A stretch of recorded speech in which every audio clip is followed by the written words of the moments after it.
What's good, YouTube? It's your boy, Blue Blood Sports TV, back at y'all with another one. So, legendary promoter, top ranked CEO, Bob Arum, he goes in on another interview on one of his fighters, undefeated, unified, WBO, IBF, WBA, Ring Magazine, WBC franchise champion, superstar boxer, Teofimo Lopez.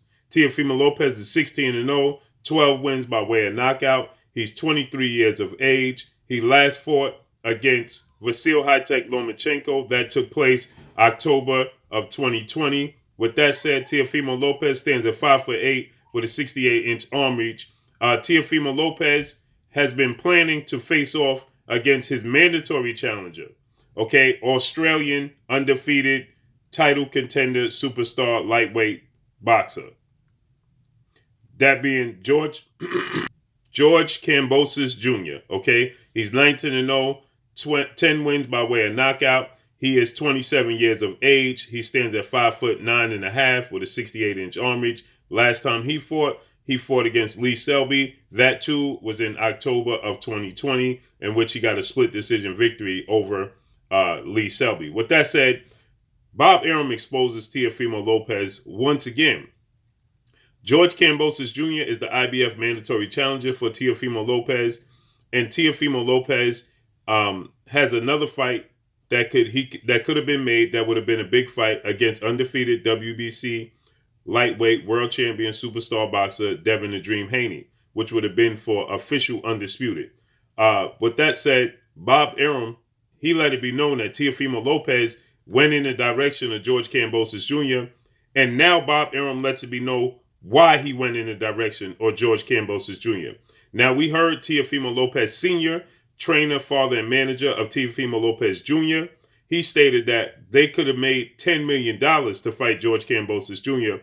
in Australia in an arena that holds 60,000 fans to introduce Teofimo Lopez to an entirely different demographic of fan base and get him as much exposure as possible and make $10 million doing so. With that said, they petitioned Bob Arum to receive their minimum of $1.25 million to fight their mandatory challenger in George Kambosos Jr. when and stated that the IBF had informed them that if they did not fight George Kambosos Jr., he would be stripped of the belt. But then the IBF, they stated that they never stated that they were going to uphold the mandatory position against Teofimo Lopez. If he had petitioned them to have an exemption to fight Devin Haney or another big fight, they would have granted it. Teofimo Lopez's manager also uttered the same sentiments, and Bob Arum as well. With that said, Teofimo Lopez, he stated that he must have fought George Kambosos Jr. or he would have been stripped. Okay, so there's conflicting reports. With that said, Bob Arum, he stated that this is not a big fight. It's not a high-profile fight. And it's not a fight that ESPN nor Top Rank and myself are looking to place on. Thus, a reason why they're allowing it to go to a purse bid. Bob Arum says that they're not happy with the way things unfolded with Teofimo Lopez. And Bob Arum then exposes what took place. Bob Arum states that this is not a sizzling fight between George Kambosos Jr. and Teofimo Lopez. He says a fight with Ryan Garcia or Devin Haney or Gervonta Tank Davis, that's a sizzling fight. That's a big fight. With that said, Bob Arum, he states that the reason that Teofimo Lopez was looking to place this fight and so eager to get the fight with George Kambosos Jr. is because he have been in cahoots with George Kambosos Jr. They've been coming together to try to undercut Bob Arum and Top Rank to try to make and get as much money as possible, essentially under the table. So here's what he had to say. He said, Teofimo Lopez has 3.5 more years on his contract with us. He says, if somebody else outbids us and gets the fight, it's a one-off. We're happy to allow it to go to another platform, and maybe he could pick up, he could introduce himself to their fan base and bring their fan base back to ESPN. I'm not happy with the way it's played out because my whole experience in boxing, in fighting deals with the promoter. He says, my whole experience with boxing is the fighters deal with the promoter and the other side is the adversary, right? He says, in this case, for some reason, the fighters who are promoted by us, and the other fighter colluded together to see if they can get the most amount of money possible. They didn't do anything illegal per se, but it was not a wise thing, in my opinion, looking at the long picture. Then Bob Arum goes on, because we know Teofimo Lopez, he's been stating that he wanted to fight the winner of Josh Taylor, Jose Ramirez undisputed showdown at junior welterweight, right? And Bob Arum now he's holding it against him. Bob Arum says, Bob Arum says, they didn't do anything illegal. He says, but if anybody should be pissed, it's us. He said it should be us, because that's not the way a fighter deals with his promoter. That will come about when we have the Ramirez Taylor and we're looking for an opponent for the winner. That's when the chickens will come home to roost. Wow. So Bob Arum says that when Teofimo Lopez, and when we're looking for a winner, we're looking for an opponent for the winner, Josh Taylor and Jose Ramirez, then we'll see how Teofimo Lopez feels when we essentially do this to him. So he's telling them he's not offering Teofimo Lopez that fight. And so he says that Teofimo Lopez and George Kambosos Jr. have been colluding behind the scenes to try and get as much money as possible to stage this mandatory quote-unquote showdown.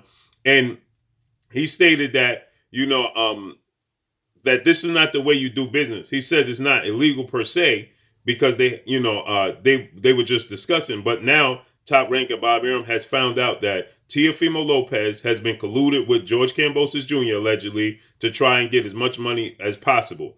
Well, this explains the reason why Teofimo Lopez tried to say that he had to fight George Kambosos Jr., his mandatory, because the IBF was going to strip him. Well, he had all plans to fight George Kambosos Jr. and show that George Kambosos Jr. vice versa, because according to Bob Arum, allegedly they've been colluding behind the scenes to get as much money as possible. So that's the reason why he wasn't interested in fighting Devin Haney, because Devin Haney and Teofimo Lopez aren't going to collude behind the scenes to try to get as much money as possible out of Bob Arum Top Rank.